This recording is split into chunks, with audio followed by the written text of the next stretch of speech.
जिद ही तो रिश्तों को अक्सर लागर बना देती है। लुटा के खुशियाँ गम में जीना सिखा देती है और अनापरस्ती लगाती है आग दोनों ही ओर। सुलझे हुए दिलों को फिर से उलझा देती है।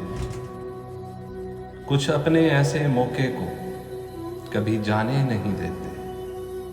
फूंक उनकी बुझी आग को फिर से भड़का देती है।